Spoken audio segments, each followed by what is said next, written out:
Good evening. Call the, this is a special council meeting for our planning department. So it's May 26, 2025 at 6 p.m. The first thing is I'll call the meeting to order. Next is any disclosure of pecuniary interest, general nature thereof. Does any member have anything to report? Okay, I see nothing. So this is a public meeting and we have two zoning bylaw amendments. One for 7025 Candy Road 18 and one for 13 Sarah Street. So first one, I guess we'll look at is the 7025 Candy Road 18.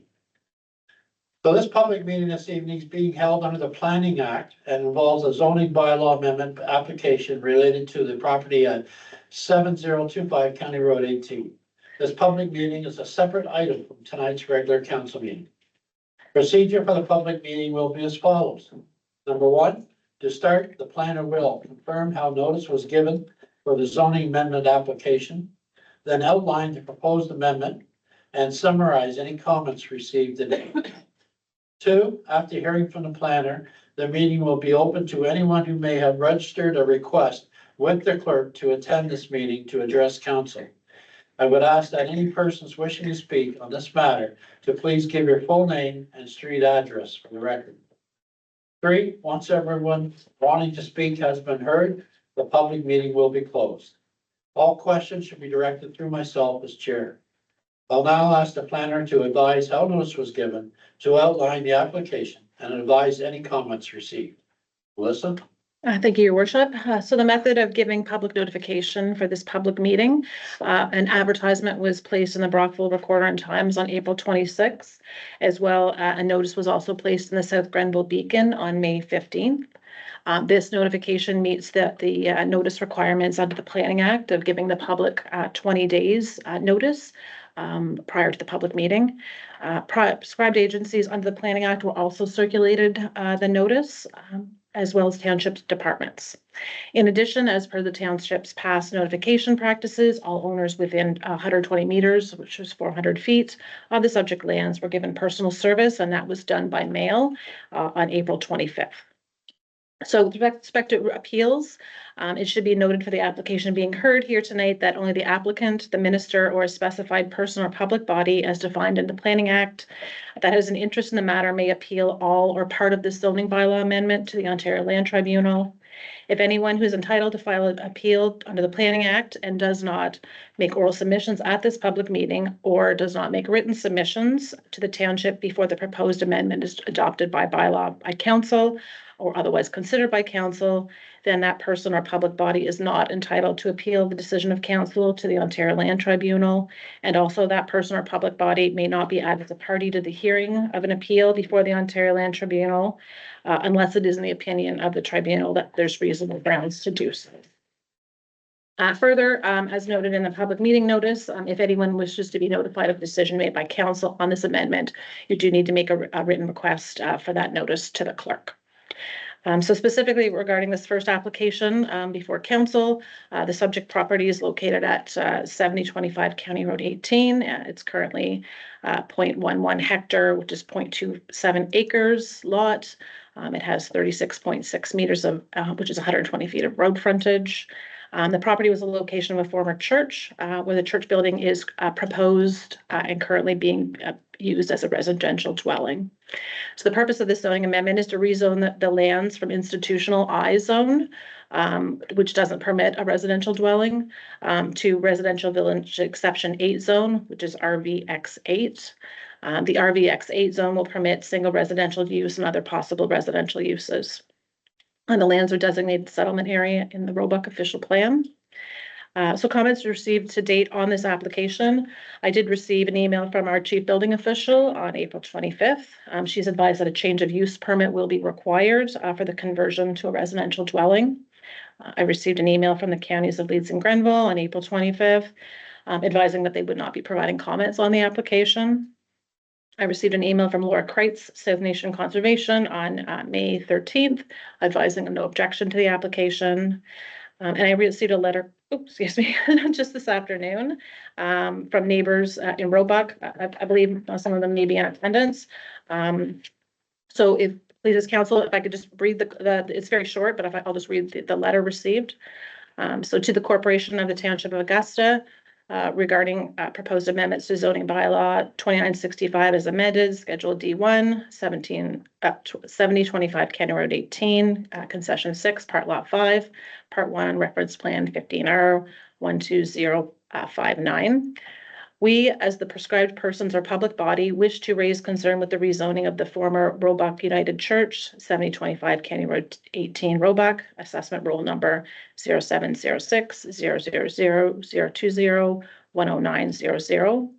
While the members of this letter would be in agreement with the current arrangement remaining at the location as a single dwelling residence, we as a group wish to express our concern and attestation to a portion of the proposed rezoning other uses, quotes, as suggested within RVX8. While we support the single dwelling proposition, we do not support the potential possibility of the rezoning to allow for other uses such as defined for group home usage, daycare, parking area. Please accept this letter as an expression of not in favor of rezoning unless the zoning was limited to single dwelling only with no implications for group home usage at a latter. Thank you. And it's signed by Wayne Dillabaugh, Darlene Dillabaugh, Shirley Goldsmith. I apologize that this is not the right name. I couldn't read the signature. I don't know if it's David Duffield. That's correct. Oh, great. That was a good guess. Janice Kingston, Marlene Neto, Carrie Neto Suki. Is that Skuse? Okay, thank you. Skuse. Okay. R. Dale Kingston and Derek Skuse. Okay. That's it. And so these are all the comments received to date on the application. But just on clear, my own head, so it's right now it's zone institution because it's a former church, right? Correct.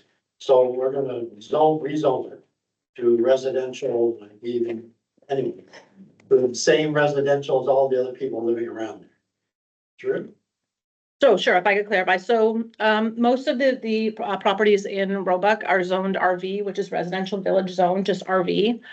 There is one commercial property that is a CV zone, a commercial village zone. So so there's quite a few listed uses that all the properties in Roebuck are permitted. Such as bed and breakfast, I kind of go through the list: converted dwelling, daycare, nursery, private dwelling apartment, duplex, row house, semi-detached, single dwelling, garden suite, group home, home occupation, parking area, public service use, public utility, secondary suite, and accessory uses. So those are permitted in the RV zone. The RV X8 zone, which is being proposed for the former church property. Some of these uses are being removed, which include converted dwelling, duplex apartment, duplex, row house, and semi-detached. They're not proposed to be included on that property because of the size of the property primarily and the servicing. We didn't feel that multi-residential could be really well accommodated on that property. So we are more limiting it to just one dwelling. We do have to permit second dwellings as a right on every property. That's a provincial requirement for affordable housing. So secondary suites and garden suites are provincially regulated and required. Obviously, capacity, septic has to be there in order to actually permit it, but we do have to permit them and include them. So so this is being rezoned to RV, but we've pulled out a few uses from what's permitted in the rest of the village. So again, just any house there now is entitled to basically to do the same thing as. Correct. And if I could speak, I know the concern seemed to address group home as a concern. So that is permitted in the RV zone on all the properties there. It's permitted, sorry? Yes, Okay. so it's a provincial requirement. So we do have to permit group homes. It's a human rights code where municipalities have tried to exclude group homes from being permitted in a zone that permits residential uses, have been struck down by the courts and by the Ontario Municipal Board and the Land Tribunal. So it's a discrimination issue that's come up. So we do have to permit them. That's why it was included, and it's permitted in all the residential properties in Roebuck as well. I don't believe a group home is being proposed at all for the property, but we do have to permit them, because they're provincially required. Okay, so I'll now open the floor to any questions from the public. And just remind you to state your name and address, please. So Carrie Netoscu, so I'm at 7749 County Road 21. I own a large portion of the property that surrounds the United Church, as well as my mother as a next door neighbor to it. I do raise concern about the fact that we are an agricultural usage property. And I'm not sure on what the litigation is around the proximity to where the church lies to an agricultural storage shed that is zoned as an agricultural building on that. I haven't done my homework, I'll admit, to see what those footages are. But I do raise concern that, you know, we are within reason to have livestock near this dwelling. And is it close enough or is it too far away to cause an issue? So you can answer that. No? Sure, so probably you're talking about minimum distance separation, MDS, which is the separation Yeah. between livestock buildings and residentials. So in the settlement area, which Roebuck is a funny settlement area, it's just kind of, it's just a little strip along the road. Yeah. So settlement, properties in the settlement area are exempt from meeting MDS. Okay. So there's no, and I mean, the church already was a use that had a setback from, so it's not gonna prohibit you from continuing to use your barn. If you did expand your barn and your livestock, we would have to look at, like, you're gonna add more buildings and more livestock to the property, you would have to comply to MDS. If you're just gonna expand, but what you have currently won't change, or you have that right to continue to use the livestock for what you've been using, notwithstanding. So there was already an MDS setback for the church as an institutional use. It's actually higher than a dwelling, as it's a sensitive use. So it definitely doesn't change anything for you right now, but if you were to add on, we would have to look at MDS, not just for this property, but all the properties in Roebuck, so. Yeah, I think your fear is if it's changed to residential, somebody moves in there. well, someone's that much closer to a residence and there has been over many years talk about, you know, farmers are expanding fields, you know, and they're now spraying manure here. You know, none of that is a concerned issue at this point. If this resident was to change ownership and we get a new individual who maybe doesn't appreciate the lifestyle that is uptaking there and has been there, they're gonna cause me havoc in that sense. Whereas we are living quite peacefully as we are now, and I'm not looking to cause any disruption to that lifestyle. I've lived there for 36 years almost. And it's always been that way, and I'm not opposed to change by any ways. I work in that every day. But just, you know, having a dwelling residing that close, I didn't know the structure around the institution being more, you know, complicated. But I just have concerns with the foregoing of how things change with communities, et cetera, and that limiting my property that has been there and has always been there.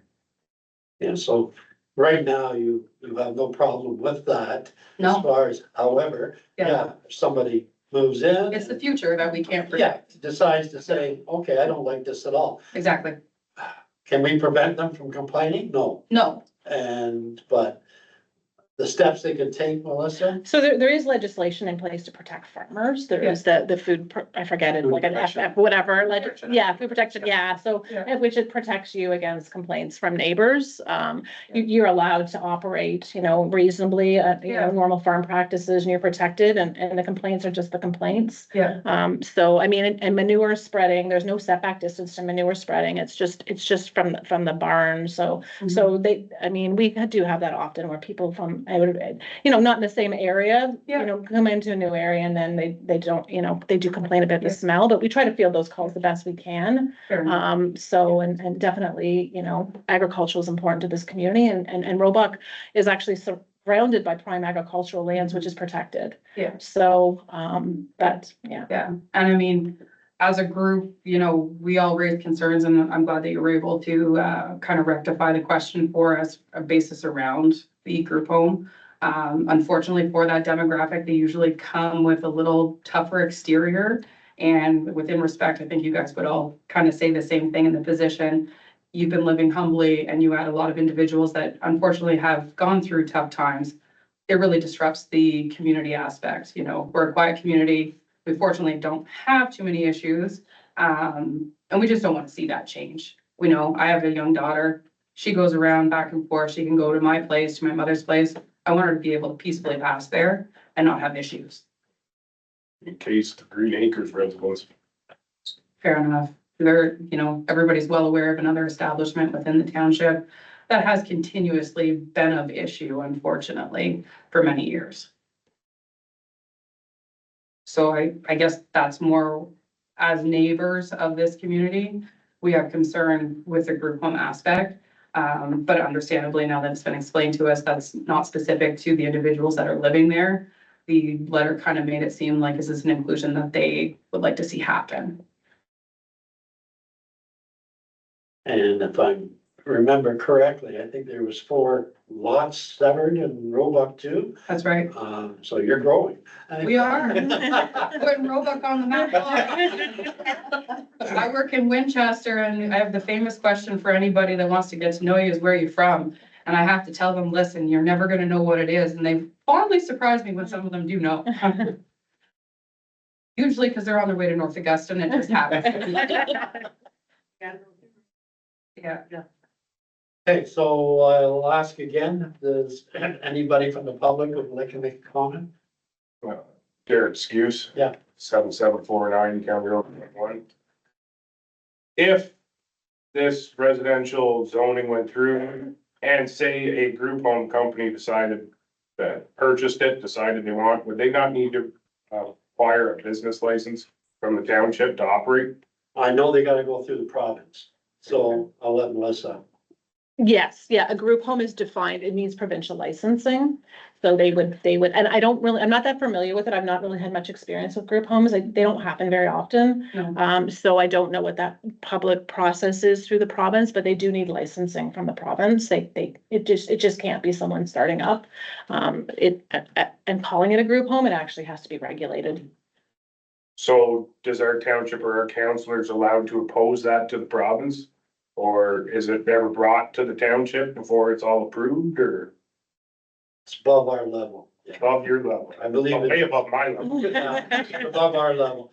And I believe it's probably above the county's level too. So I'll let you see it a little bit. I believe we would have an opportunity to provide feedback or response into it as part of their licensing approval. So they would look for the township to provide at least some of their thoughts or some of their concerns as well too. But ultimately, at the end of the day, it's the province that makes the ultimate decision, so.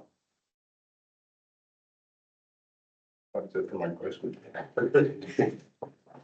Okay, and finally, I'll ask if there's anybody else from the public would like to make any comments or ask questions. Not, we will now close this public meeting.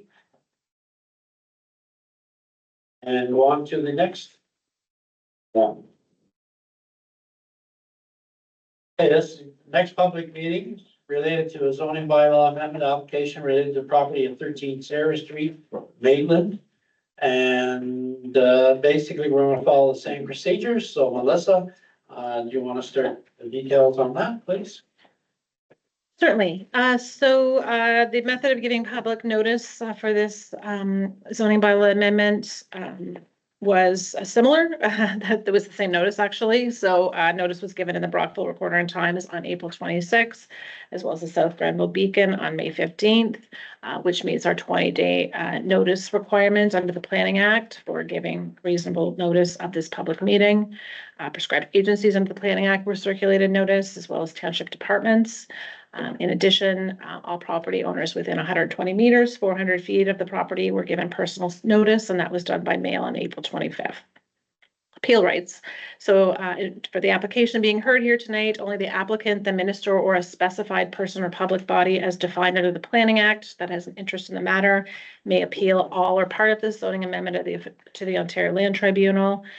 If anyone who's entitled to file an appeal under the Planning Act and does not make oral submissions at this public meeting, or has not made written submissions to the township before the amendment is adopted by council by bylaw or otherwise considered by council, then that person or public body is not entitled to appeal the decision of council to the Ontario Land Tribunal. And also that person or public body may not be added as a party to the hearing of an appeal before the Ontario Land Tribunal unless it is in the opinion of the tribunal that there is reasonable grounds to do so. Further, as noted in the notice, if anyone wishes to be notified of this decision by council, you may need to make a written request to the clerk. So this amendment is for 13 Sarah Street in Maitland, which is a 5.2 acre, 2.1 hectare property.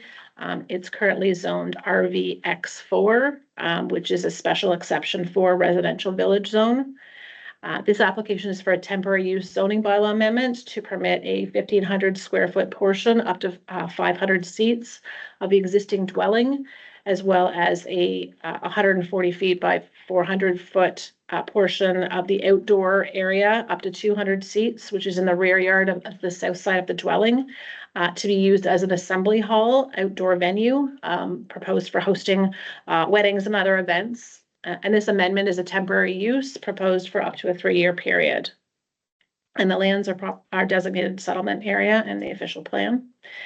So comments received to date on this temporary use zoning amendment. We did receive an email from the chief building official on April 28th. She's advised of no concerns. She did note that a permit will be required for any tent over 640 square feet. A change of use permit will be required for the indoor portion of the assembly hall, which will include the occupant load being confirmed by the fire department and servicing confirmed for number of bathrooms required, et cetera.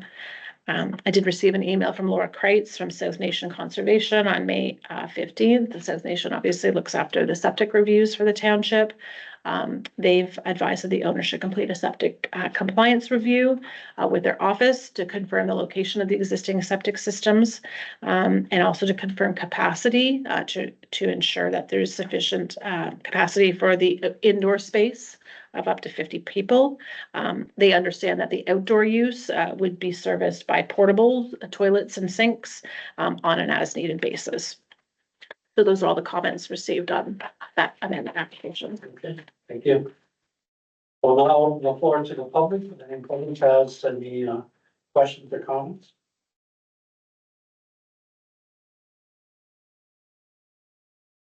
Any public have any questions or comments? Going twice? Questions or comments? 3 times. Okay. What was that one? All right, move on. Moved by Councillor Bowman, seconded by Councillor Henry. Be resolved that council adjourns a special meeting at 6:23 p.m. Call the question, all in favor? Carried, thank you. We need a minute, Nikki? Yes. Thank you. Thank you. Oh, I continue. Okay, thank you.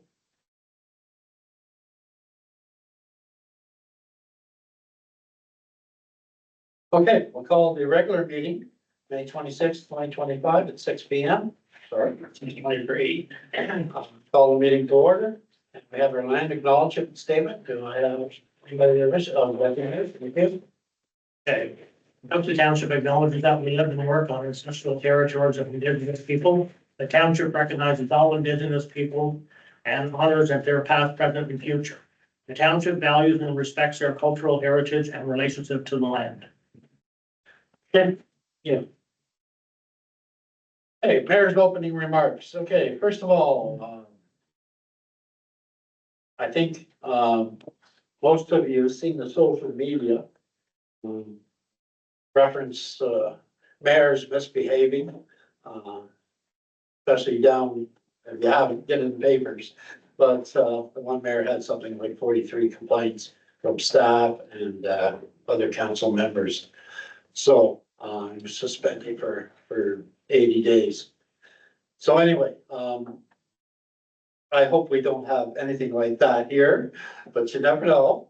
Anyway, I know I have some faults, my biggest one being impatient, you know? The other one is my wife continues to give me Heck for raising my voice. I raise my voice when I'm excited.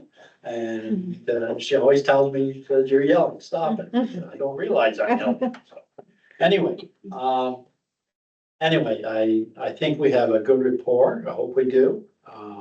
And if there is a complaint, please come and see me and, or the CAO, we'll sort it out. But, having 43 complaints, I think is a little bit overboard, but, anyway, we take care of our own here, so. You just have to put up with my good looks and my leadership, okay, so. All right, next is the, Ice Bucket Challenge. Thank you, everybody who took place in that.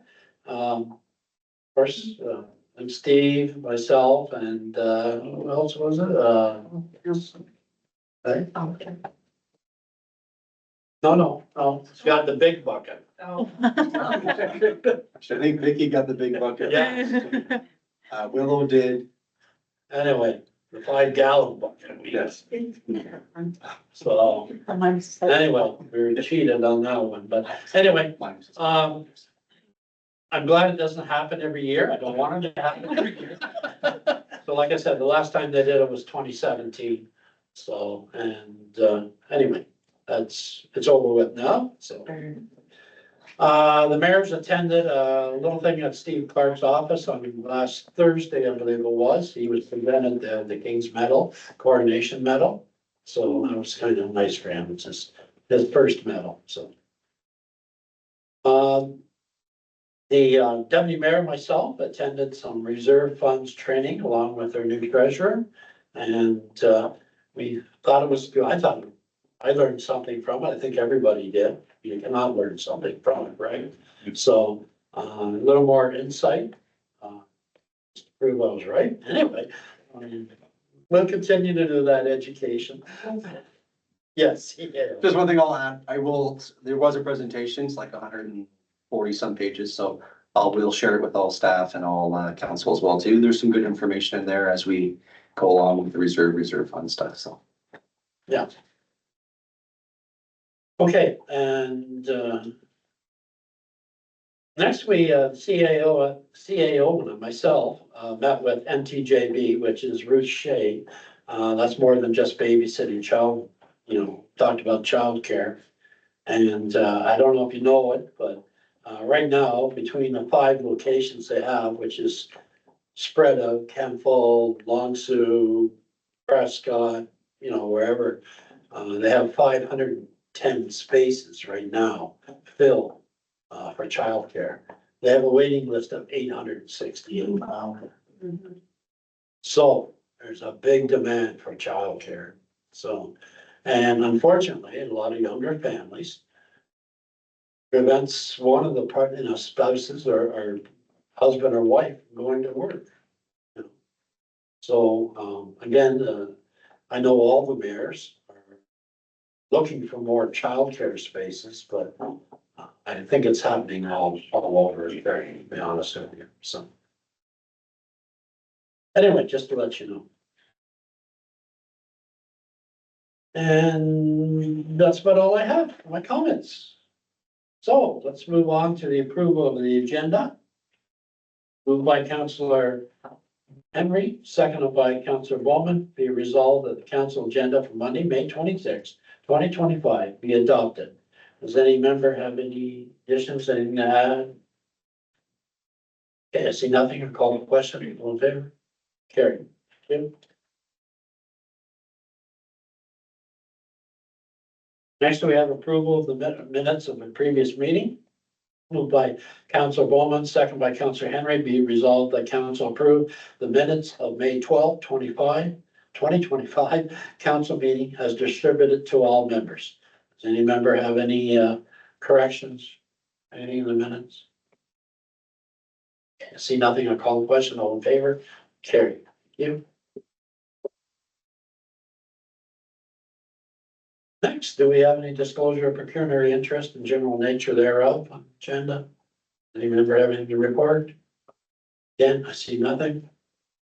Any business arising from the minutes? Nothing. No delegations and presentations tonight, and I don't believe there's any correspondence and petitions. And we have boards and committees. So, let's I'm up first with counties.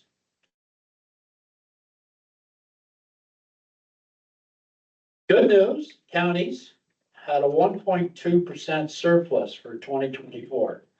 That equals to 1,648,553.70. So it sounds like a lot to us, but it's only 1.2%. So we were again happy to have it.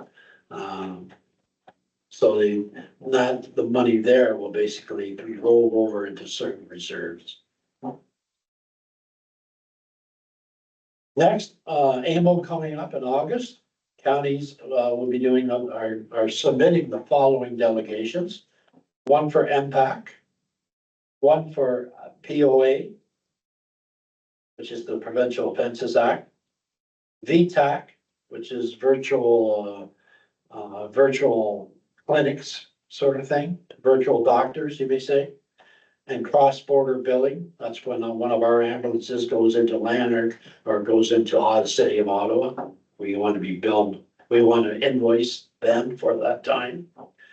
The READY program is bringing offshore labor to the homes, Mapleview Lodge, or the George Tackleberry Center, I should say, Sherwood Manor, places like that. The HPP funding, that's the homeless funding. Hydro gas expansion and infrastructure capital. So they're the ones basically the counties are putting in. Again, don't know what they'll get back, so I don't think, we usually know probably around the 1st of August, maybe the first week of August. And that was it for the counties. Okay, so next we have the conservation authorities. Deputy Mayor? Yeah, for, Reno Valley, they are planning on having their watershed tour, and all council is invited, and it's gonna be on, Friday the 20th, and there's more detail will be coming out. But, if the township hasn't had an invitation already, they will be getting one. Any questions? No? Okay, next is recreation. Anybody want to go there? I can start, your It's worship. okay. So, a really short one from Donville, ball has started. And, it was nice to see the Diamond busy again, this week. In Roebuck, they've actually got 4 different ball teams using the ball diamond this year, which is also nice to see. Bathrooms are open for the season, and they want to send us thanks to Public Works for the spring cleaning of them. And, they want to send a thank you to Stephen for getting the bill payments for hydro and phone situated. So now all the bills are paperless and go directly to Stephen, and they no longer need to shuttle them to him. The hall is starting to get busy on the weekends, and seniors still going every week for their activities, and they're actively looking for new members to join them in the Roebuck seniors. So for those seniors here that want to go and play shuffleboard and stuff, we can join them and have some fun activities. As well, the old horseshoe pits have been removed, the ground has been leveled, and grass seed has been put in. Anybody else? Yeah, Deputy Mayor? Yeah, they, North Augusta, they played Sunday night under the lights, men's team did, and, they said it was less than desirable conditions, and they're hoping that the lights will get fixed as soon as possible. Okay. Councillor Bowman? Through your workshop, May 13th was Merck meeting. They had a delegation. The Lions Club came to Merck to see if they could partner with them. They will be losing the home of where they meet, do all their meetings and stuff like that. So they approached Merck to see if they could, use the Merck Hall and partner with them, possibly doing weekly bingos and different kind of stuff like that, and help do fundraisers and stuff. Soccer is going very well. Every Saturday there's a sponsorship, and that's all sold out for the duration of soccer.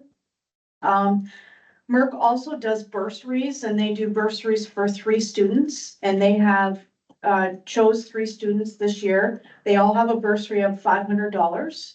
Unfortunately, I can't announce the names because they won't find out until their graduation on June 27th. So after that, I'll mention their names and stuff, but they wanted me to mention that they have given out 3 bursaries and they're $500 each. And Little Acorn is every Thursday from 9:30 to 11:30. Come have a coffee and let your kids play and the adults to socialize. Sorry, I missed the barbecue, but like I said, now. Oh, yes, thank you for mentioning that. So they did have their barbecue on Saturday and unfortunately I didn't make it either. But they had a sold out crowd. They, by the looks of the pictures, they put a post on their, Facebook page. All the vendors come inside, the band come inside, so I think they made use of the inside. And they were sold out, so. Yeah, so they were sold out, 100% sold out. They had the band Eighth Line played and they had their special guest which was Isabel Charbonneau. That's the young lady with the long black hair. She played with them. And by the looks of it, everybody had a good time and the Keystorm donated catering supplies and the Royal Brock Retirement Living donated all the ice cream for, desserts.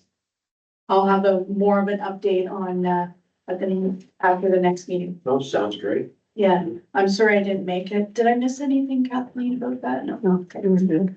All right, anybody else for recreation? Okay, let's move on to library board. Through your worship, we had, library board meeting last Tuesday. They're looking at possibly doing electric signs, so they're going through all the motions of that right now. They do a craft corner or craft table every month, and what I've asked Corwin to do is maybe, before the second meeting, if they know what they're doing, I could announce at the council meeting for the public of what their craft is going to be, because apparently it's very popular, and a lot of kids come in and do that. This Saturday is their fundraiser for the plant and book sale. It's from 9 to 1. And I also have a thank you card from Jackie, for her gift that the township gave. She apologizes that it's so late, but her husband's been very sick, so, it says, thank you. It's, an understatement to tell you how much I appreciate your gift. And it has come at a time when I truly needed it. I have made an appointment at the wellness spa to replenish and refresh. And I am so looking forward to that. Many thanks, Jackie Keller. Just thinking. Okay, economic development and tourism, I know you got a meeting next week. Yeah. Yeah, nothing no after that meeting. And planning committee, Yeah, meeting coming up.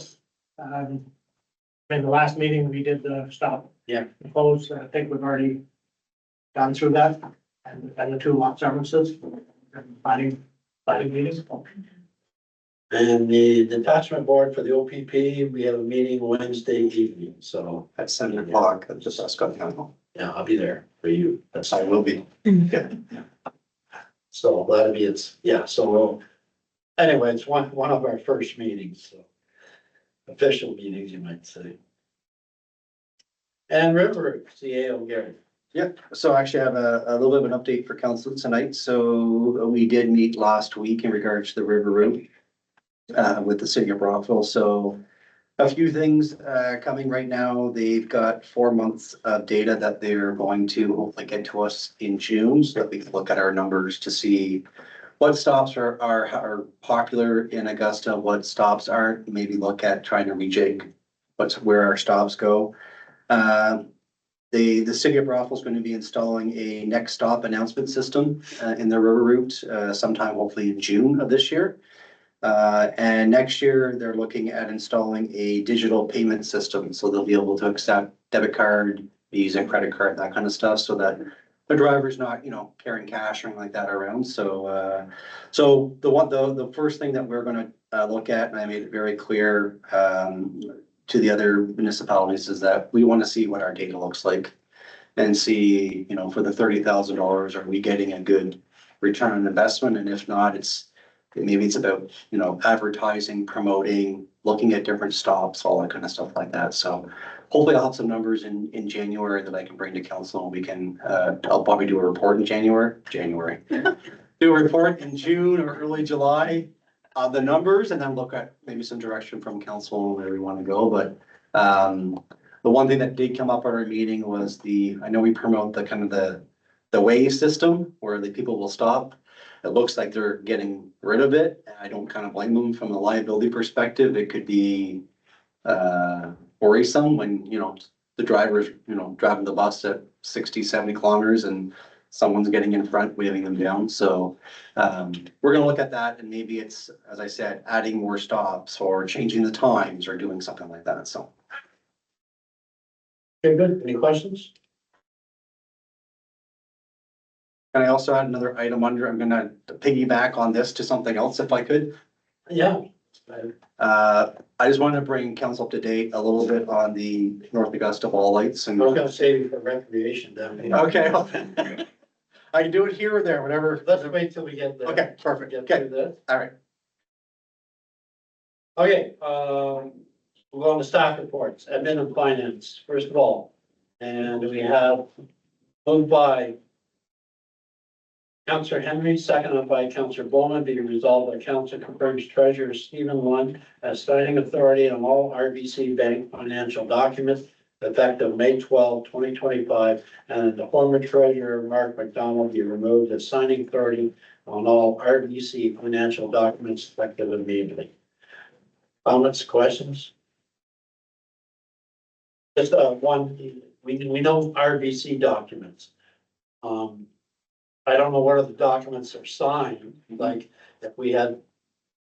Is it just normally RBC? The RBC from a treasurer perspective, so any banking agreements, checks, for example, right? Currently, right now, we have the mayor and the deputy Yeah, but mayor. I didn't know if you wanted to leave RBC off and just, Well, usually any other agreements, it's usually signed by the clerk and the mayor or the CAO and the mayor. So, yeah. Based on the fact that, you have appointment bylaw, he does have the ability to sign off on other documents. okay, Yeah, that's fine. yeah. Okay, call question, all in favor? Here. Here.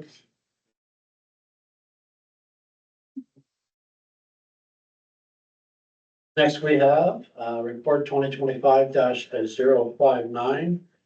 And moved by Councillor Bowman, seconded by Councillor Henry, be resolved that council receives staff report 2025-059. And that staff be directed to incorporate the feedback discussed to amend the council compensation policy, expense policy, to be brought back to future council meeting. So I take it, I'm gonna go through this tonight, and I'm just asking the clerk here.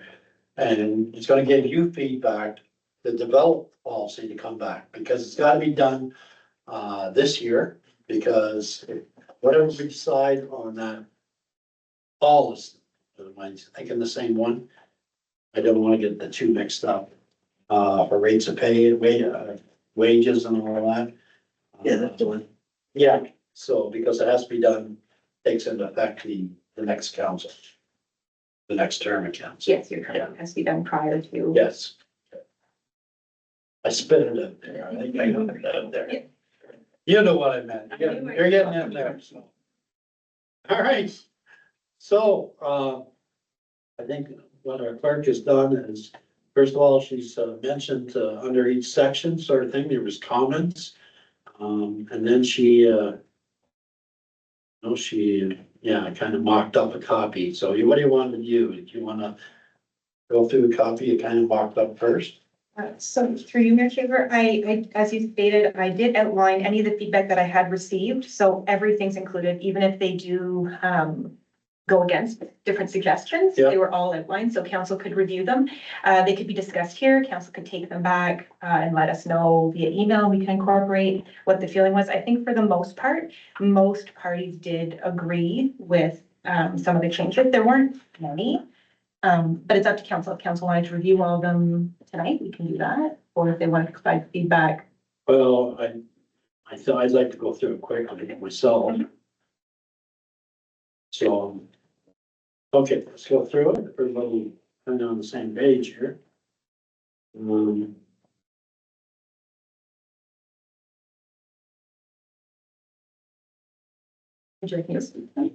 yeah, if you could please. So on the policy, which is attached to the report, the first item was salary. It was suggested that item C be removed, and that reads that the mayor receive additional remuneration from the United Counties of Leaves and Grant as the county's councillor. I asked for that because it has no relevance to, what they pay me for is not the business here. Yes. Not speaking. Okay, next. And the next section is section 3, which is mileage reimbursement. This one received probably the most feedback. The one suggestion was to remove item A, which reads, to replace monthly based on market fuel price. That part be replaced with the county's upper tier rate. But I do believe when we reviewed, there is a rate, another policy, now I forget what it was called. We have a mileage expense policy that we created this year. So what we're making is that we're gonna reference that into the new policy. So anytime we update our own policy, then that will be reflective on that. Because we go by the CRA rate, which is what we changed earlier this year. So sorry, that is recommendation, that's point 4. Replace the market fuel price with the kilometer rate as per the rate set by the CRA, as outlined in the approved mileage expense reimbursement policy.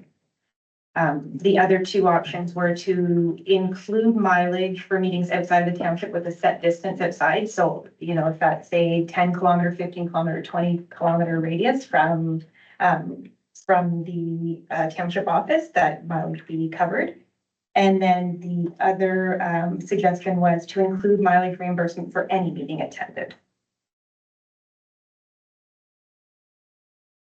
And that was it for mileage reimbursement.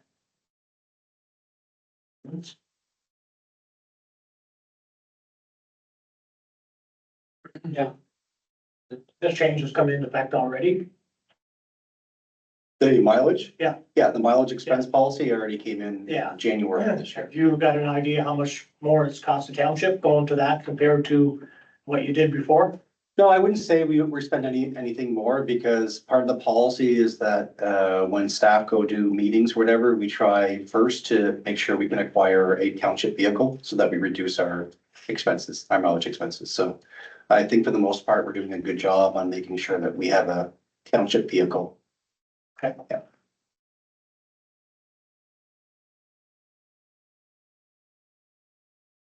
I was the one, anybody else? I was the one that suggested the, use upper tier.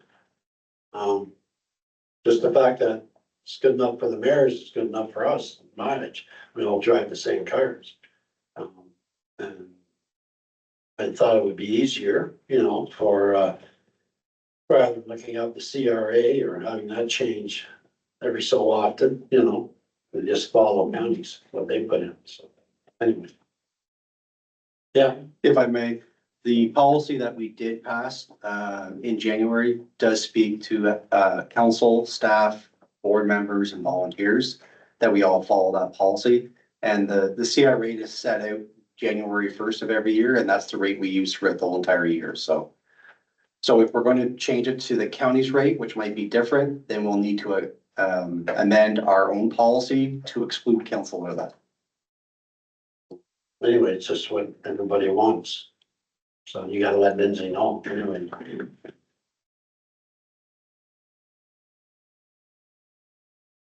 I would agree with the upper tier. Yeah, I think I'd be in the same boat. I mean, we're under counties, so I can't see how that wouldn't work for us too. I know there's been issues in the past, and, with the mileage rate coming out every month. Everybody just kind of shaking their head, but there's a new future now, we're going forward, so, anyway, yeah, so it's whatever we decide here. So. Heard from 2 members. I'm fine with the upper tier, let them do the work, and let them set the rate. CN. So do you know what the counties follow right now? Do they follow the CRA or? In my pamphlet, what I have is, I don't know, I have to read, I didn't bring it with me. Okay, I can follow up with Yeah. the counties just to see, maybe it's the CRA as well, and then we. It could possibly be. yeah. So I'll follow up. If not, then we'll bring back the mileage policy for then. The only thing I will add is that whenever we initially did the CRA, it was because of a taxable benefit, that is sometimes if we pay below, it becomes a taxable benefit to the person getting the funds, the reimbursement. Whereas if you're following a CRA rate, there's no taxable benefit. But we'll follow up on that and we'll bring it back to council. And that's why we went with the CRA rate, because it was January 1, the same rate across the board for the whole entire year. And you didn't have to worry about any fluctuate. So if the counties fluctuate, then your rate's gonna change, whereas our rate stays the same for the whole entire year.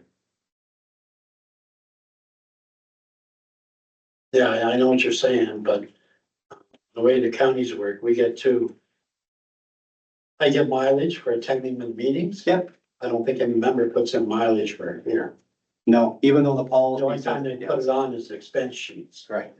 So, what's taxed? You're saying the expense sheets aren't taxed? No, let us look into it a little bit further. That's what I'm thinking. Because when we brought the CRA policy to council back in January, part of it is that when you change your mileage rate to reflect the CRA rate, there's no taxable benefit is to be employed. Because you're getting reimbursed for basically your cost of insurance, repairs, all that stuff. Whereas if you're paying a different rate other than the CRA, it could be actually considered a taxable benefit. Okay. No, I'm fine with that, just, yeah. We'll review it and we'll bring You it know, yeah. back to council. And I guess the other 2 points were if council wanted to consider including mileage for any meeting attended, or if they like the idea of the distance from the main office, 10, 15, 20 kilometers. So you'd be reimbursed if you had a meeting that was 10 kilometers outside the township office, 15, 20, or all meetings. There's no rate. Comments? Yeah, policy that we had in the past when I was on council before was if it was out of township, you could put in for mileage, but not within the township. Yeah, I do agree with that too. Yeah, that's a good idea. Your mileage for meetings here anyway, something I think would make sense. I wouldn't see myself claiming for mileage for something within going to North Augusta or something like that, right? So. Very good answer, sure. I don't want to miss anybody. Okay, so section 6 is the next, and actually this one had a lot of feedback as well. Conferences, training sessions, membership, or event meeting travel expenses. So some of the suggestions included the removal of A, which reads, subject to council approval, a member of council may attend the Rural Ontario Municipal Association Conference and the Good Roads Association Conference annually. And it's being suggested that the Association of Municipalities of Ontario, AMO, be added as well. Another suggestion with that clause was that Good Roads should be attended at least once for a newly elected member, because it's believed there is value there. The next suggestion was the removal of B. A member may attend the Association of Municipalities of Ontario, AMO, once during their term, which would be covered in A if it was added to annually. Suggestion, to remove that as well because it would be captured in A, and then allowing members the ability to attend AMO as well annually.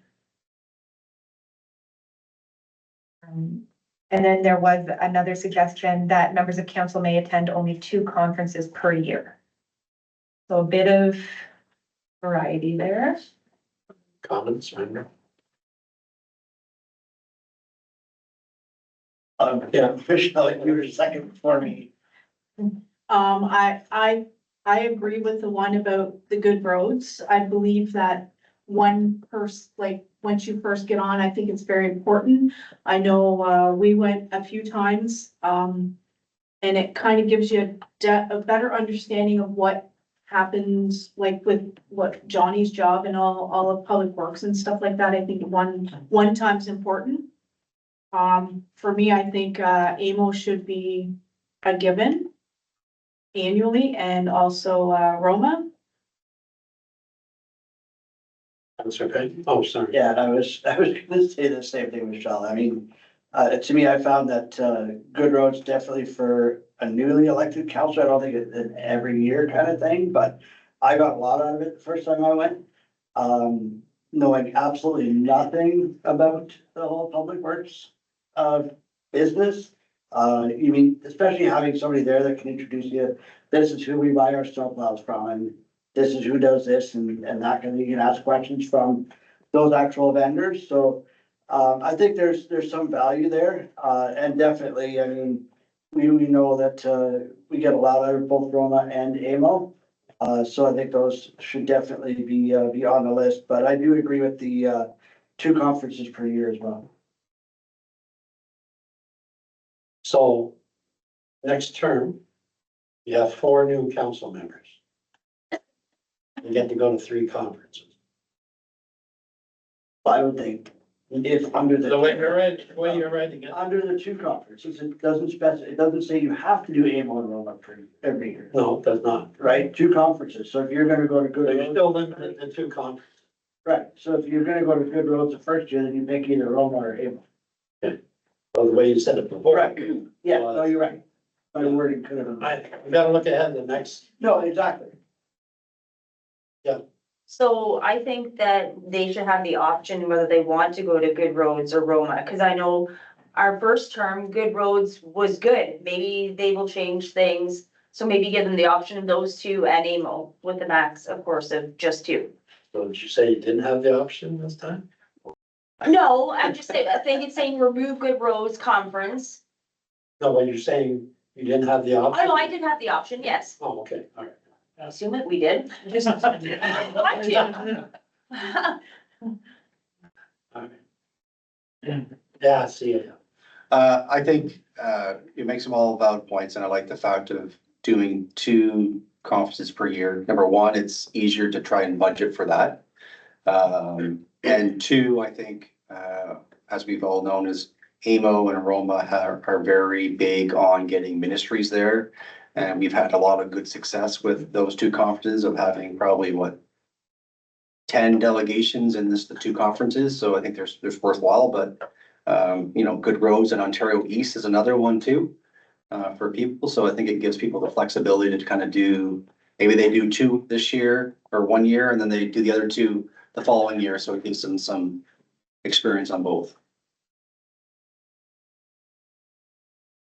I was gonna mention Ontario East because, the township doesn't pay for mine to go to AMO, Good Road, and Roma.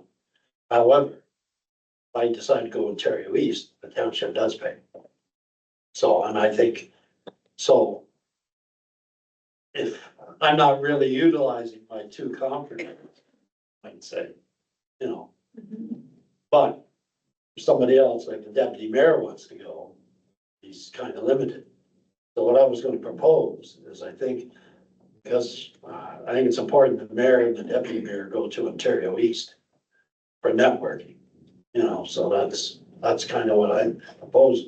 And you can say it's not fair to the rest of the counselors, but I think we do a lot more networking than everybody else. You can agree with it or not agree with it. Yeah. And I don't know, Ontario. And there, I'll show you my calendar if you don't want. Yes, and Ontario East just costs the township the registration because we drive back and forth. We never stay overnight in Ontario East. That's We have to, and if we have the township vehicle, we're going to. last year you guys stayed, no. Last year, yeah, you guys came back. Actually, not many counselors have gone to Ontario East in the last few years, but I know it's, I went by myself last year. yeah, it was in Ottawa last year? Yeah. I Yeah, was supposed to go and then I had to cancel last minute. yeah, so it could always, it could change locations that might make more sense, to the mayor's point of networking and stuff like that, there is events and stuff throughout the evening that might warrant you to stay there overnight, right? So. Yeah. So either way, I get to go, is what I'm saying. I'm just thinking of the deputy mayor. It's up to you, Counselor, so. So then we put the deputy mayor up to 3, maybe. Well, yeah, I'm saying, I know Ontario East What do we you go say? to, yeah, so I don't know how you word it, but. Ultimately, Well, then, they're yeah. you're only using one. if the mayor's already given 2 under this policy and you get 2 already paid through the counties, can the mayor then just relinquish one of his 2 Well, to yeah, I don't know whoever? how you put that on paper. To whoever he wants to, like maybe the deputy mayor can't make the Ontario East, but Councillor Pave can, something like that. And a clause could be put in there, so if there happens to be a year that one counselor attends one, maybe in conversation, if someone needed to attend a different one, that could be, if it's already been budgeted for it, it could be, Yep. you know, handed off to another member of council. Or maybe every year it's, you know, the deputy mayor 1 year and then it's another council member the year after, just to get some experience with it as well too. Not trying to shut anybody out, I just Absolutely. kind of looking at. We have to have a structure. Yeah, We want to make it simple so that it's easy for council to understand, but also easy for staff when we're reimbursing, that's all. okay, you got that? Okay, yep, Very well. I think so. The next section was section 7, which is the per diem rate. This feedback we received included the replacement of the line that read, or is absent from their regular employment, to be replaced with a half a day of regular employment is missed. So this section talks about per diem rate for members of council attending various conferences, seminars, workshops, courses, forums, and meetings, and chosen and approved by council for municipal purposes. Currently reads when the member is away from the municipality for at least 7.5 hours or absent from their regular employment. There was a need for more clarity. What that threshold was, whether it's a half a day or a full day. Another suggestion was to replace any language regarding missing regular employment with receiving a per diem of 150 for a full-time period of over 4 hours, and $75 for a time period of less than 4 hours available to all members of council.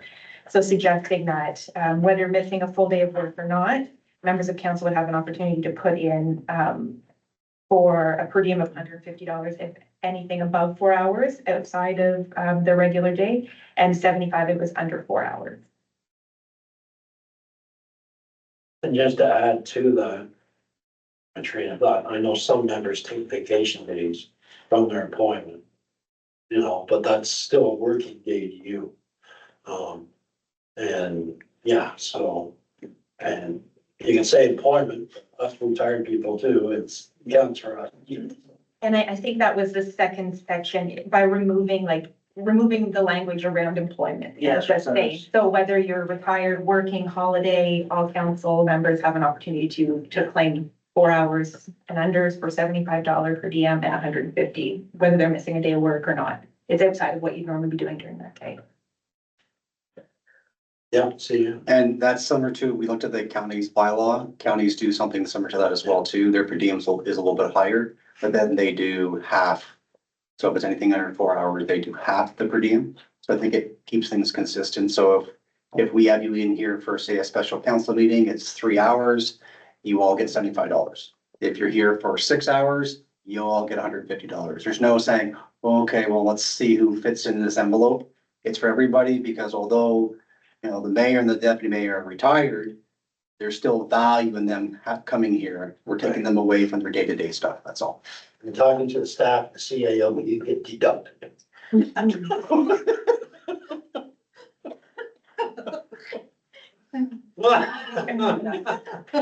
something was coming. All right, Okay, almost done. Under responsibilities, section 3, it was suggested the addition of an item B, which would read mileage must be submitted monthly by a council member.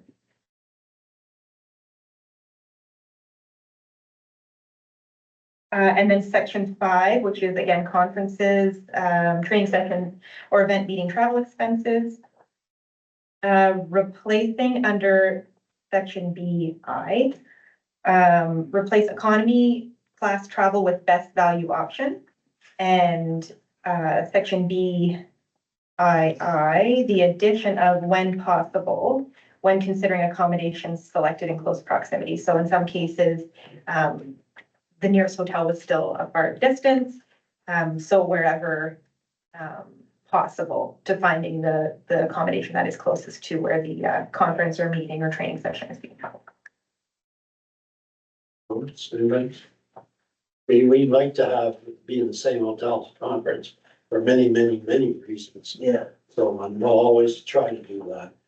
And the other one was, what did you say before that? Economy class travel with Yeah. best value. So on this year, we kind of went a little different because I think there's 3 of us with knee injuries. We wanted the extra space on the train, so, but no, I still believe in that. And if a member wants to boost it up any, let them on their own dime, as far as I'm concerned. That's my opinion.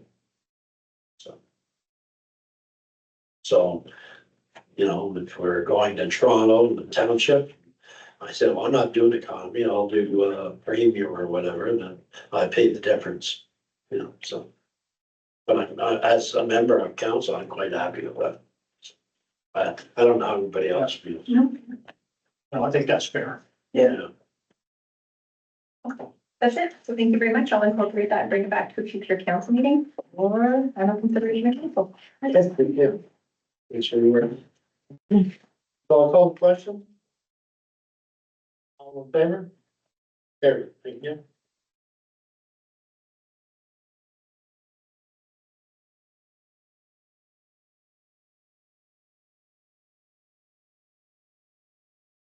Next, we have moved by Councillor Henry, seconded by Councillor Bowman. Be it resolved that council provides staff direction to bring back the draft amendments to the procedural bylaw as outlined in staff report 2025-060 for further consideration, and the council approved the time change from 6 p.m. to 5 p.m. for scheduled council meetings effective June 9th, 2025. Comments, questions?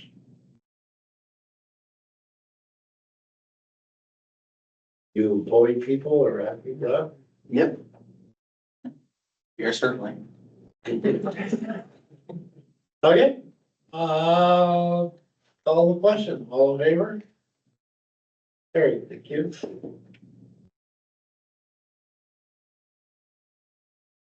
I guess I kind of jumped over that, didn't I?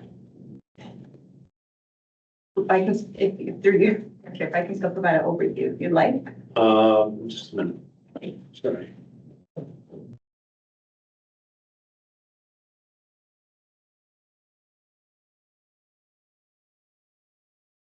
Yeah, I think there was, yeah, I think we're okay. Procedure, whatever. I'll call the question, all in favor? There.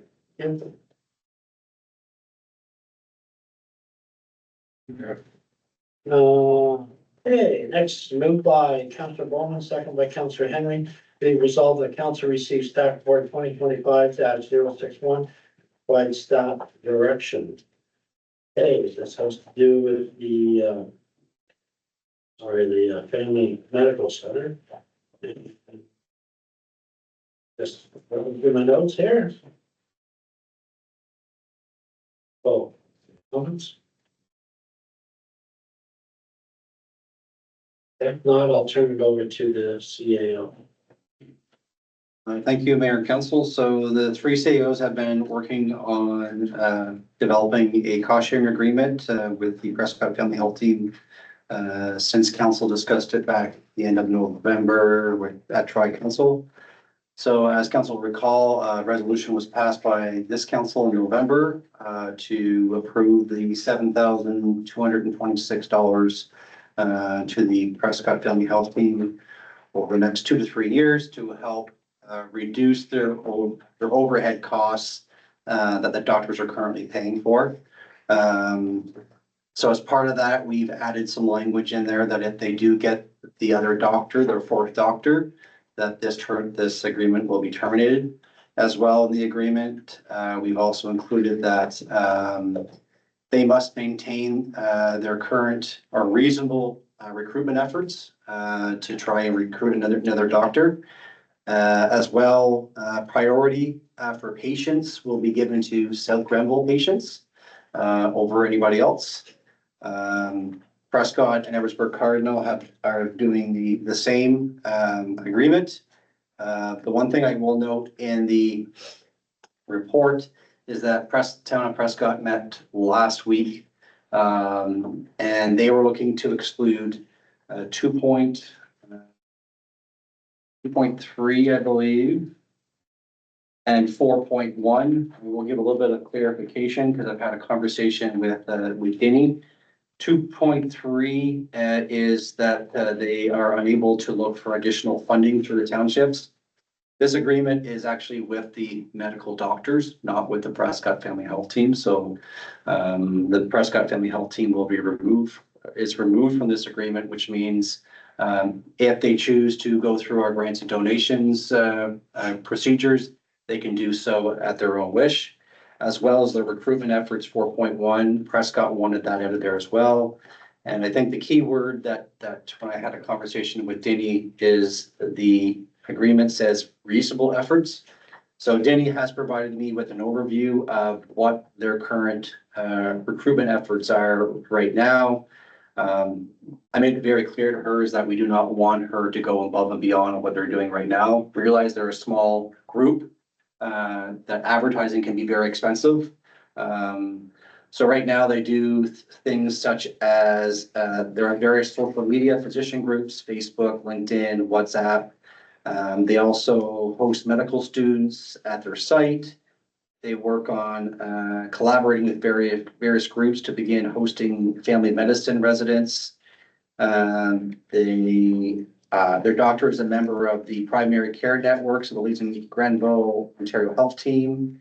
They also serve as co-chair, and they keep going on and on. So I indicated to Denny that to me is reasonable.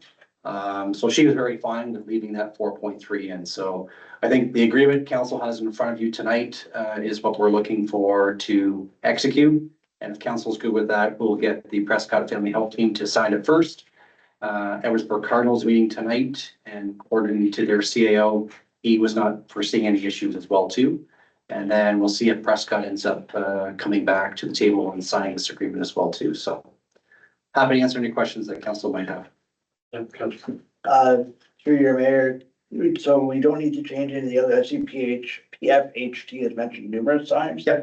That's okay, staying the way it is? Yeah, so the agreement is with the Prescott Family Health Organization and the Prescott Family Medical Associates. So the Prescott Family Health Team has been removed. Yeah, just gotta see like in, for example, 4.2. Yeah, they will do, so Prescott Family Health Team for the recruitments and stuff, They'll still report to us. they still do that kind of stuff as being kind of the administration. Anybody else? Yeah, I'll call the question. All in favor? Yeah, I'll make a direction. Thank you.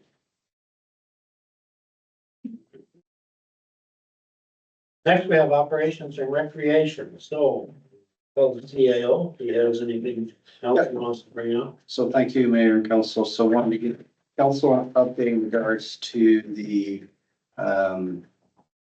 lights that we've been working through, Kathleen and I. As council is aware, there's during a windstorm, there was an issue with one of the lights that fell. At that time, we decided it was probably best to review all the poles to ensure the safety of those poles. So we reached out to BD Duclos first, went on site, kind of repositioned the lights that were currently there to kind of fill in the gap of the light that fell. Once he completed that, he did go back on site to complete his outfield pole testing, boring holes and in the poles. We do have the report back and certainly I would say not the greatest of news, but I guess we have to understand is that these poles are probably 40, 50 years old, I believe. So from his recommendation, he gives two. Due to the advanced deterioration observed, we strongly recommend considering full replacement of the outfield poles. And then also he indicates structural modifications as an interim safety measure. We suggest cutting down the tops of the existing poles to ensure the lighting fixtures are anchored in structurally sound sections of the pole. So these poles are 53 feet tall. He's indicating as if we cut them 4 or 5 feet down, it's a little bit tougher, the wood there than at the top. And at least the lights going into it will be more sound. I've asked him for some pricing. He's still waiting on the galvanized steel. What he's indicated to me is galvanized steel is probably a 12 to 16 week window if we order them. Wood is about 3 to 4 weeks. Right now, if we order the poles with the new lighting and everything, we are looking at about $50,000. And the short-term fix, which was kind of cutting down and replacing the lights, is about $5,000 to $7,500. The one thing that Kathleen and I have been talking about is there is funding available right now. It's not open until August, which is through the Blue Jays Care funding. But certainly do not want to wait for this if it's a health and safety risk. So looking to see what kind of council wants to move forward with. But we certainly have some issues there that we need to address sooner than later. Thank council, comment, questions? Deputy Mayor. Yeah, the pole that snapped, it snapped at the base.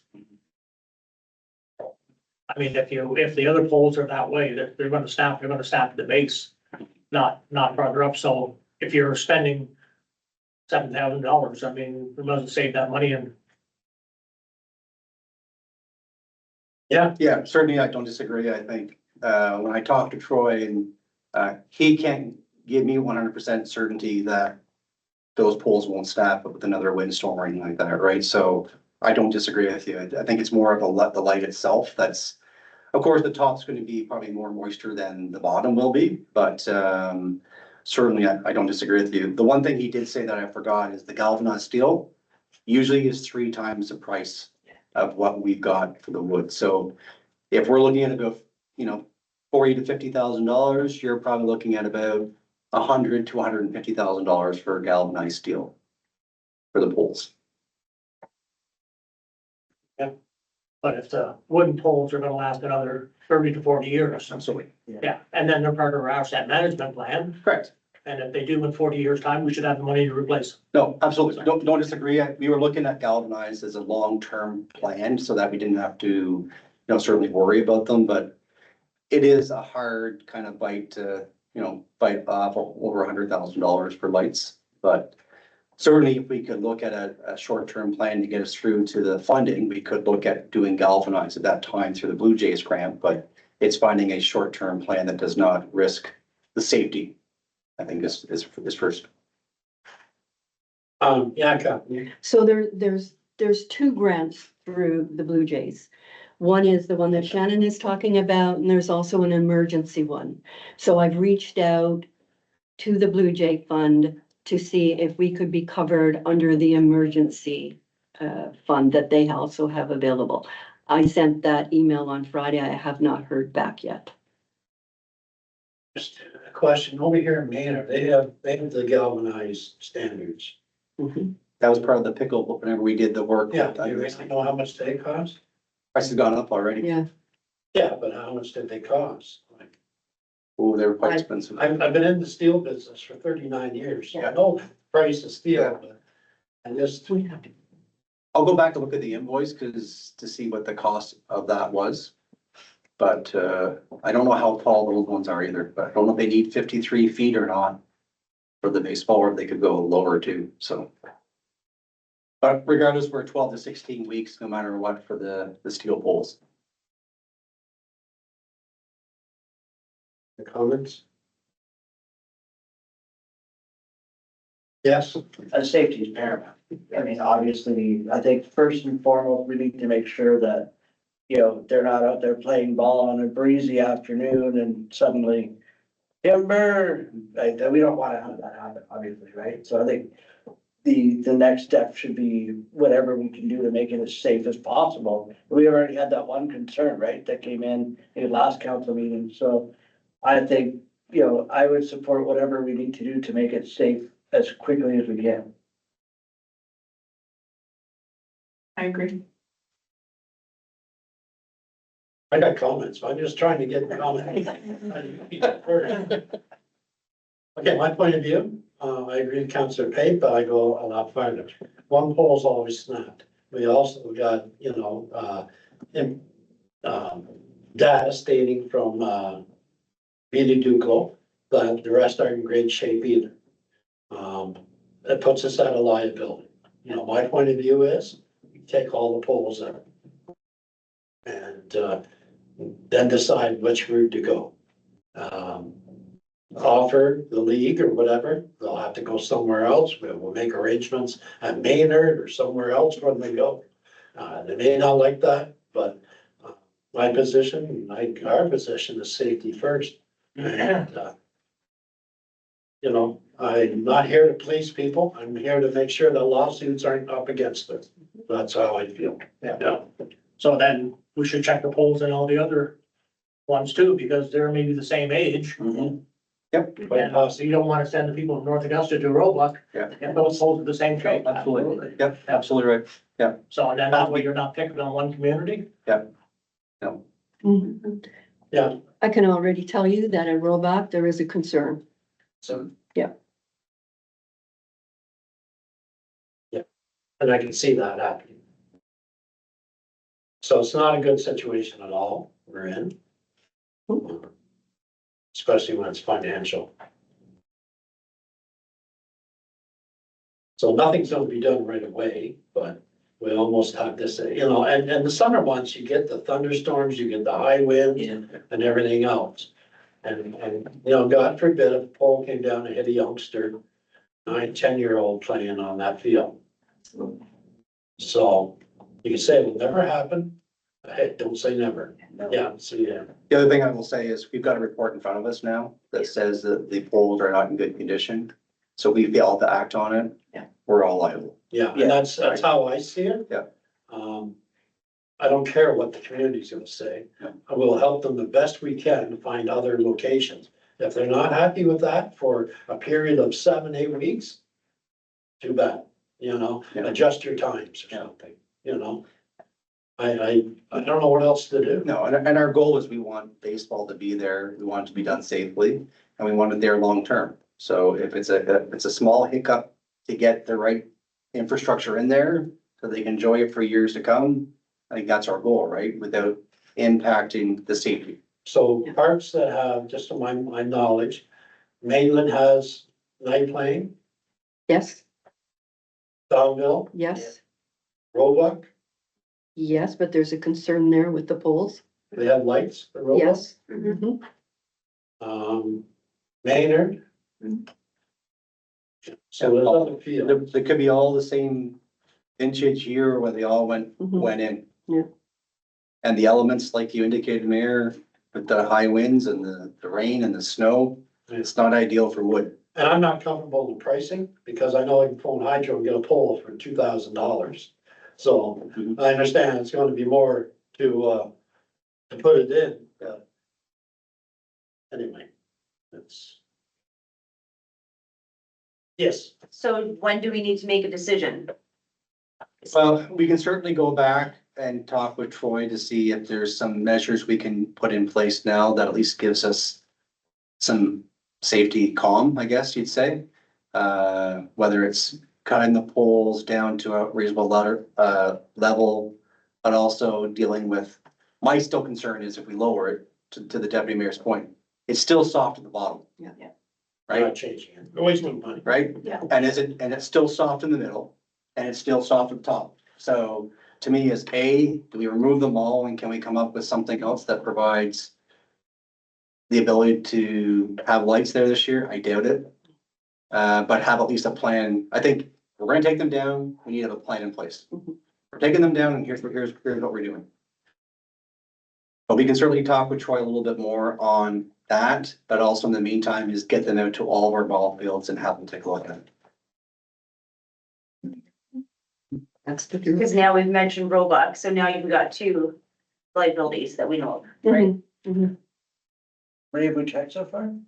Just those two that we've looked, I'm assuming. No, we haven't looked, we've had only North Augusta tested. Okay, and so the concern in Roebuck was it, We have a leaning pole, oh, it's leaning. Okay. which will mean a new pole. Yeah, I think I'd like to know, if you come back with pricing and everything else. Yep. First of all, number of poles at each site. Yep. And what they are. Yeah. And also, and I'm just talking baseball, I guess, or should I be talking, because pickleball has new ones, right? Mhm. So, Maynard's not in use right now, the diamond. No. It's not ready to be used. Like they haven't done anything because it was a wall, so that's the other issue too. But we'll get them checked just to make sure, because if they do Yeah. have an issue, then we'll I have. mean, if we need to move teams there, we need to let Maynard know. oh yeah, we wouldn't do that without, checking with the other recreation departments. No, no. No. I'm just saying we can help them out. And, it means traveling out of their little village for a while. Well, I think what the trapper said is they probably have to move out of Augusta Township altogether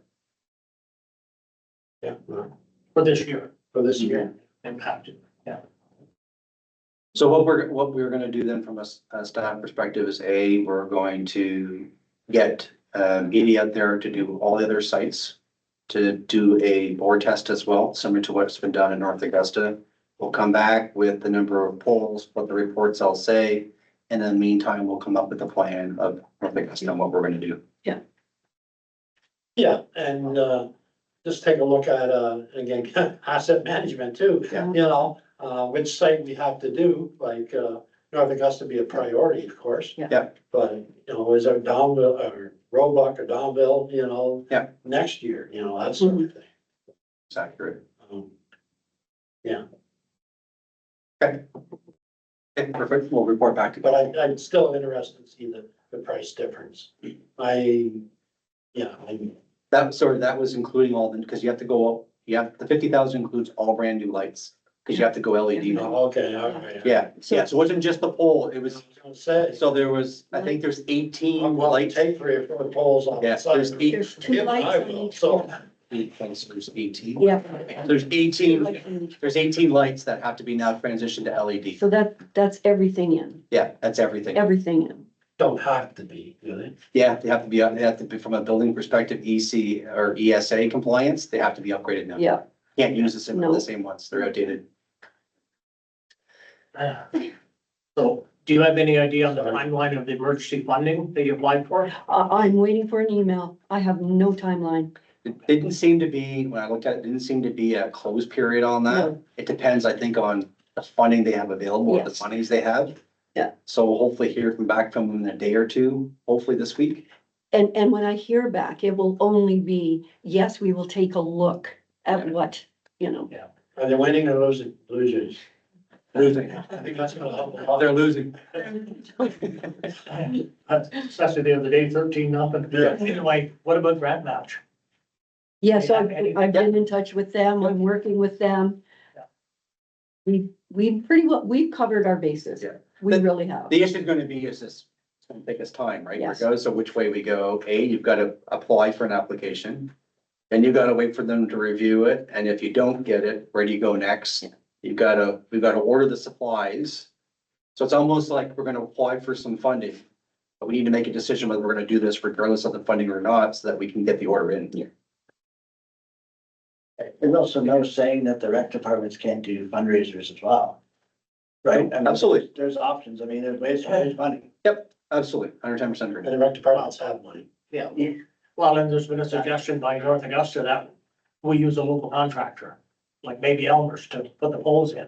There may be more than one way. You don't have to drill it. Maybe a backhoe, a high hole can, put them in. We can certainly look at every option once, yeah, for sure. Yeah, absolutely. I know we won't, please some of the people in the rec committees, but, anyway, I'm glad you all feel that safety. Safety's first. It has to be. And if you're talking to anybody, tell them to watch our council meeting. To give them the, what we discussed, so so they know where we're coming from. Okay, anything else on, No, that's everything, Mayor. Thank you. I just want to, mention on the, guess I skipped over this finances, this is reference, tender in the land. Or we got that somewhere else? The vacant land, oh, Yeah. You skipped it. yeah, no, I can speak to that if you want. Or deputy mayor, Yeah. either one of us. So, go ahead, Mayor. I can, I'm conversation with the mayor who didn't want to see weeds growing up and Hey, he, we, and to stop weeds growing up, he thought, well, maybe there's something in the food bank. But, as a deputy mayor, I know when we need money, I said we should put it in for tender, and we did. And we had one company that offered $151 an acre, and they were the successful bidder. So for 66 acres, that brings in around 10,000. So kudos to you, Mayor, for bringing it up and, thank you for the deputy mayor for doing all the groundwork and the CAO for typing up the tender. Oh, no, I had the clerk's department to help me out. Anyway, that's 10,000 in the coffers, so they like that. That's an unplanned revenue there. That's how I'm planning when I see it on paper, okay, Mr. Run? and you haven't got second hand yet. All right, going on to planning and building services. Moved by Councilor Henry, seconded by Councilor Bowen, be resolved that council recommends to the United Counties of Leeds and Grenville consent granting authority that consent application B-35-25 and B-36-25 be approved subject to 6 conditions of approval as detailed in staff report 2025-062. We just kind of went first. Been familiar with those, but any questions? Melissa, anybody? Okay, I see nothing. I'll ask a question. All in favor? Carry. Yeah.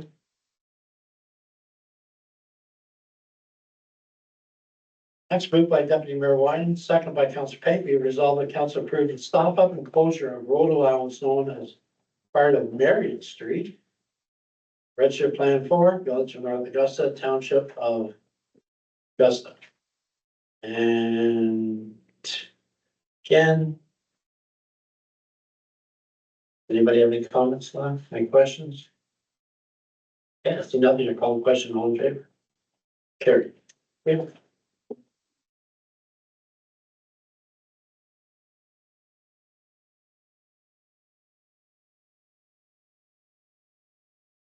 Next, Protective Services Report 2025-064, Joint Health and Safety Committee Procedure Policy Recommendation. Be resolved that council approve the Joint Health and Safety Committee policy as presented in Staff Report 2025-064. Comments, questions?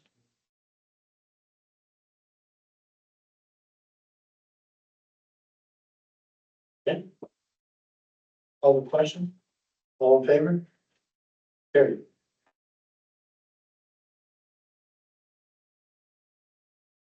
Wait, I'm jumping ahead here. I lost my track. That's what we just. Oh, you moved up or something.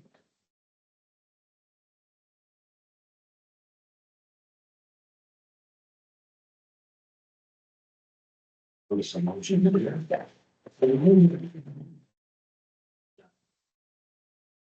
So it's under notice of motions, right? Yeah.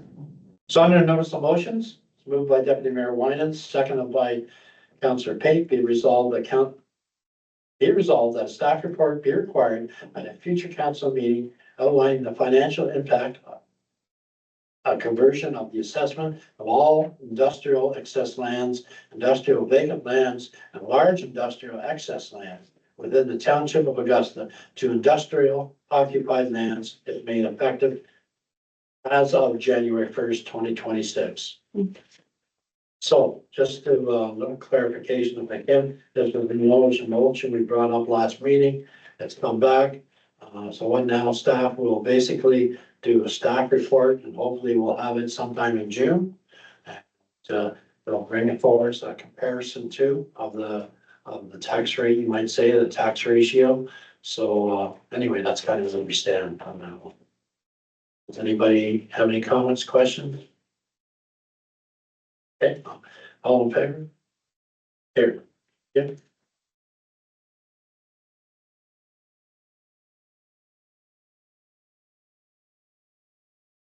Next is bylaws. We do the health and safety. Well, that's kind of what yeah, we did. We did. Yeah, we did. Yeah, we did. Don't confuse me anymore. I got 4 pieces of paper.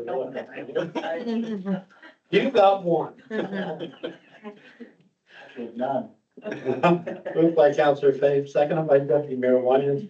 Be it resolved that bylaw number 3779-2025, all numbers too, being a bylaw to stop up, close, and sell part of the road allowance generally described as part of Marion Street Register Plan for Village of North Augusta, Township of Augusta, County of Grenville, designated as part 2 on the reference plan 15R-7367, being part of PIN 68173-0323, brackets are be read a first time, second time, third time, and that is read. All in favor? Carried. Yeah.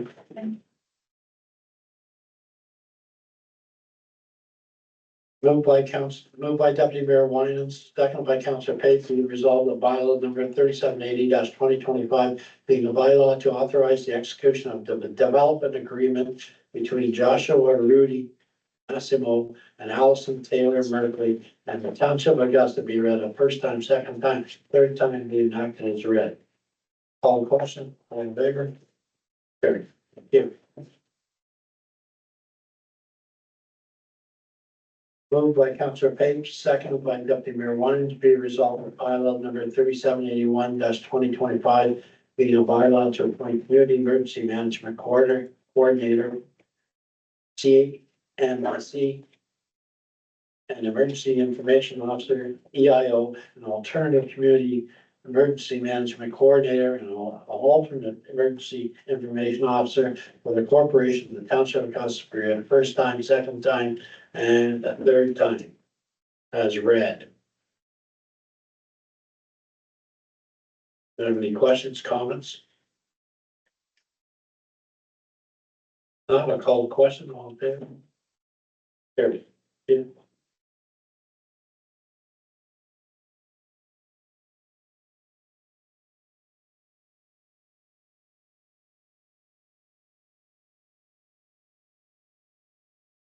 Moved by Deputy Mayor Winans, second.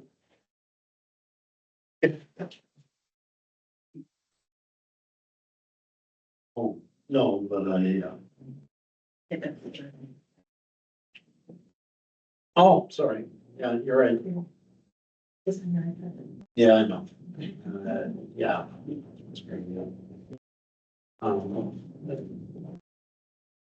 Yeah, I forgot one thing, just, I wanted to mention, I was CAO and the staff asked me to attend the orientation for the students coming in. So we attended that Monday, I believe, Tuesday, I believe. And anyway, there was 4 or 5 students there. It seemed like a key bunch. I think three of them are returning from last year as like counselors. One is the one that works for Public Works is Riley, yeah. an Irish name, anyway. Riley, who's returned for his 4th year, I think. So anyway, we're happy to have them all back. The interesting thing was, I was watching the news last night in Ottawa, and a lot of the university, college kids right now are having a hard time finding jobs for the summer. And the one thing they picked out was camp counselors. A lot of kids said they were very lucky they got that. So I always thought it'd be a struggle, to watch little kids, but they seem pretty keen. And anyway, we stress to them the safety above all else. And, that they're watching over someone else's, love, so Anyway, I think they'll do well this summer, so, anyway. Okay, so we're at announcements, correct? Does any member have any announcements? Yes, Councillor Pay. Your worship, in council, yesterday, I was, honored to attend the 60th anniversary celebration for Rick and Nancy Oliver. So I want to send our congratulations again to them. It was they are really lucky. They were back and forth on whether or not they were going to do this outside or not. They finally decided to do it outside, and they actually got some sun, so, really lucky on them. It was a surprise party, and, the look on Nancy's face when she came around the corner and saw everybody was, it made the whole thing worthwhile. So, congratulations to them, 60 years married. Anyone else, members? Okay, CAO. Just a reminder, running shoes this Thursday for the Relay for Life, and probably an umbrella might be not be a bad thing. So, we do have the time slots that everybody is signed up for. So if you need that sent to you again, let us know, but, we're certainly doing it for a good cause, which is cancer. So. No, okay, I don't think we have any press on board, do we, Lacey? Okay, any questions on the agenda items for the public? Yes, I Lori? just have a question. Well, it's regarding the pole at Roebuck, the Yeah. light pole. That was brought up to the previous, recreation manager when they fixed the boxes at the bottom because they were all rusted out. And I brought it to his attention and said, why would you repair the box at the bottom when the pole was leaning? And he said, he just, oh, well, and so it was brought to the previous recreation manager when he was on board, and he did nothing about it. And we were just wondering if possibility, the pole looks like it's still good, it just keeps, over the last few years, it's just kept leaning and leaning. The lights still go onto the field. We're just concerned if the pole does go, we'd like it to go the other way, not into the playground and take the zip line down, or go into the ball field and take the fence out. But we were wondering, is there any possible way that pole could be straightened up if it's still good? And because the lights work on it. And I think all the other poles are still good and sturdy. So Yeah. that's our concern. CAO. But that pole's been like that for a few years now. It's just gradually gotten, So our plan would be is we're gonna test all the poles. If that pole comes back perfectly fine, I don't disagree. We'll get it, back up straight and we yeah. don't have to touch it for a number of years. So. Yeah, and like I say, could they not maybe not having to use the lights? A lot of the men's games Yeah. go to afternoon games where they don't Yeah. need the light. Yeah. Cause I know in North Augusta, they do some Sunday daytime games when the Kingston team comes. So could they not do that on all the other ball fields and use all the ball fields and just have the teams? Yep. Yeah, we'll look at some different options. Yeah, Yep. because our field is available. Good, thank you. Anyone else? No? All right. Tony, I'll read.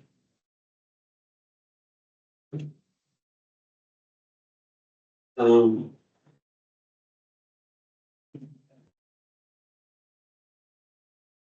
closed session tonight, so on to the next bylaw, moved by Deputy Mayor Wyman, seconded by Councillor Pate. Be resolved that bylaw number 3782-2025 confirm the proceedings of council of the Township of Augusta at its meeting held on May 26, 2025, be read a first time, second time, third time, be enacted as read. Call the question, all in favor? Carried. Yep.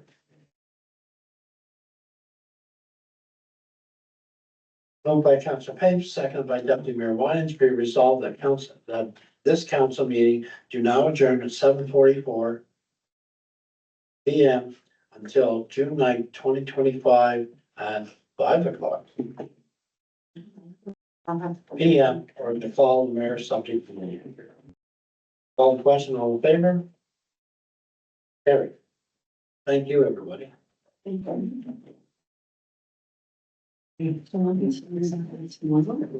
And then, maybe, they'll, it's like, it's one, what's it called?